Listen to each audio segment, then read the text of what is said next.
Hey everybody, Tony D with a Screenwriter's Rant. Little Joan, I'm done with Little Joan for a while.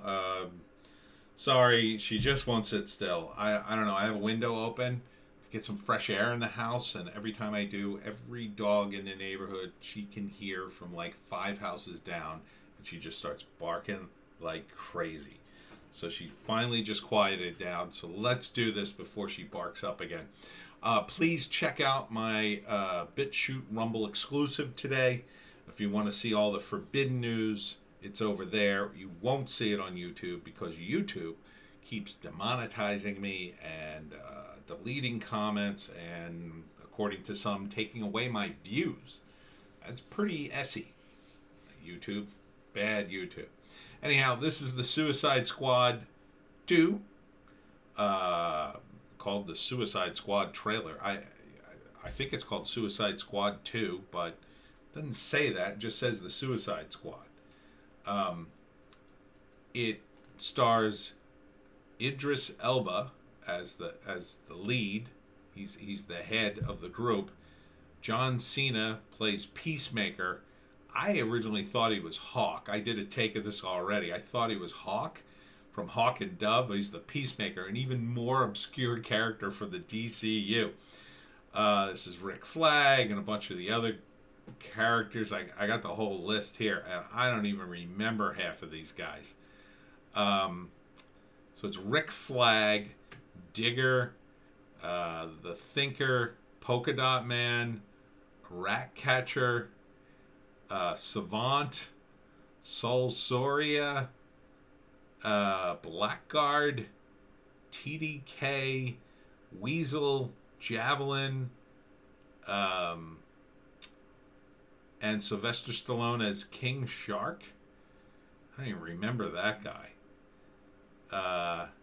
And of course, Viola Davis as Amanda Waller.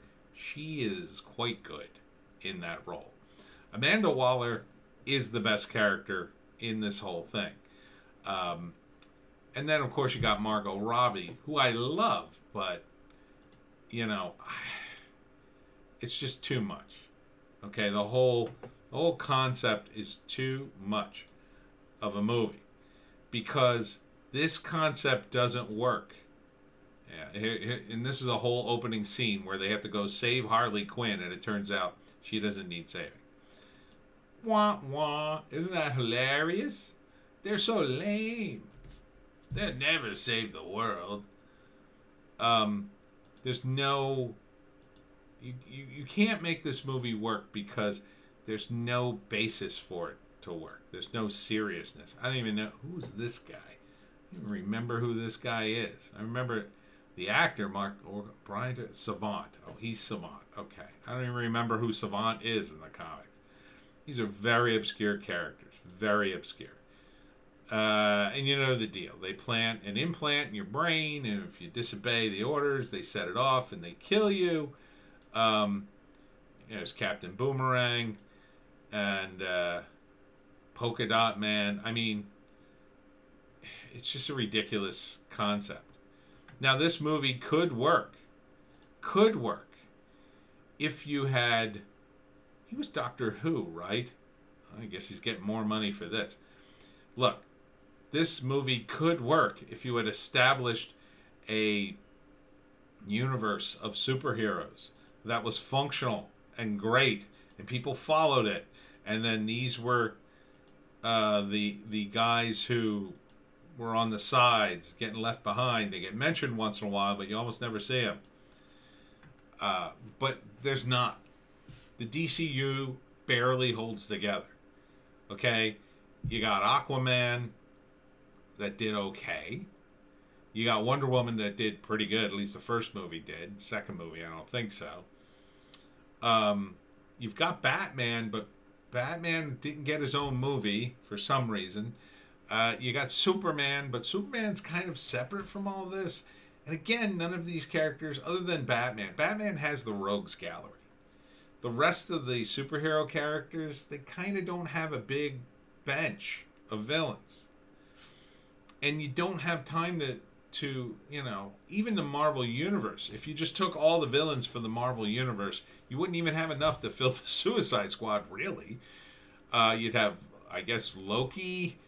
Uh, who else? You'd have you'd have the Vulture from Spider-Man. You'd have Whiplash. I mean, I guess you could make it work, but the concept of the Suicide Squad doesn't work because the concept is you have to understand. I read comics for many years, read all the superheroes, and the Suicide Squad was a different comic. It was a fun new take. It was a fresh breath of air in a comic book universe that had gotten old and stale. You have to understand that they grind out superhero. They used to grind out superhero and supervillain characters back in the '60s and '70s, and they never went anywhere. Some of them, or they'd have a book for a while and then just die out. But rather than create new trademarks, these companies realize, like, oh, if we just keep bringing back the old trademarks, we don't have to pay all that extra money we have to pay for the new trademarks. And we also don't have to fill out all that pesky paperwork. So just use the old guys. And so that's what they do a lot of. And it doesn't work because some of these characters, like Nick Fury. The original Nick Fury was designed to be kind of a super spy back when spies were big, back when James Bond was big. He had a patch over one eye, and he was a secret agent, and that was cool at that time.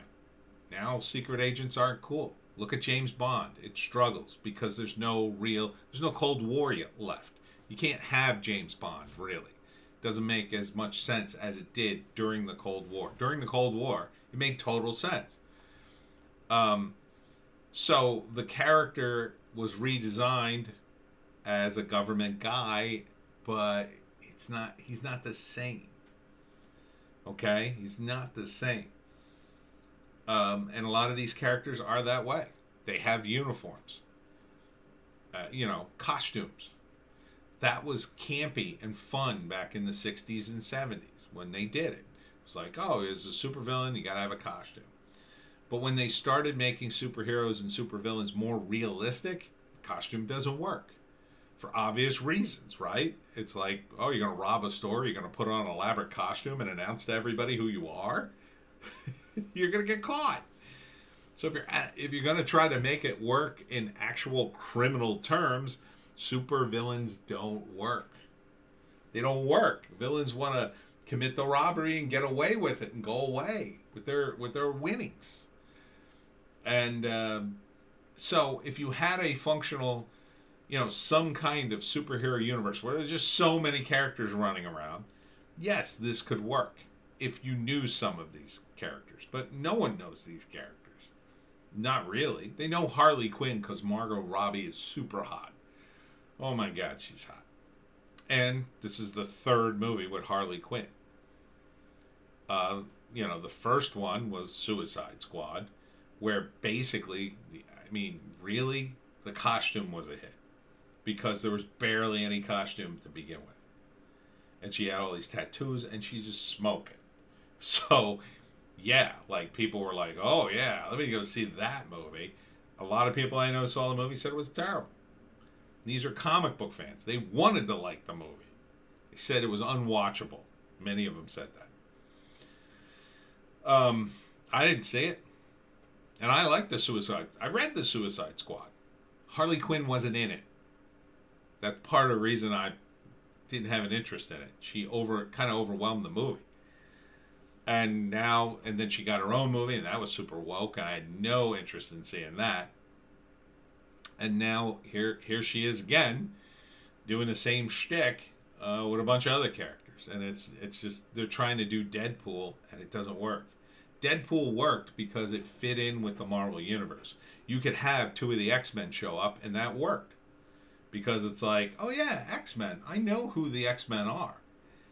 And I know the two characters, we haven't seen them in the X-Men, but you could see them being in the X-Men.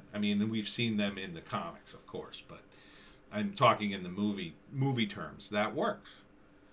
Who in the DC universe could show up here? None of these characters were in any of the superhero movies.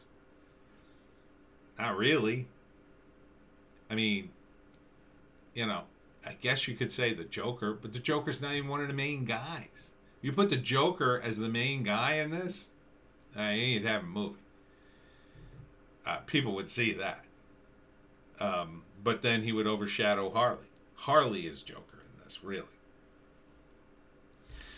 The whole thing is just ill-conceived, in my view. Will it be funny? I guess to some people. I mean, Deadpool was hilarious, but Deadpool was grounded in something. And it was one character. And they grounded him very well. And so well that they were able to do a sequel. And there's rumors of an X-Force, a third movie with Deadpool, but it's going to be X-Force.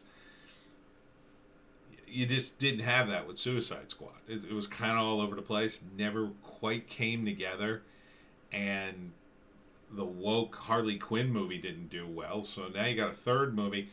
Who the hell are all these characters? No one knows. No one's going to say, oh, I got to see John Cena as Peacemaker.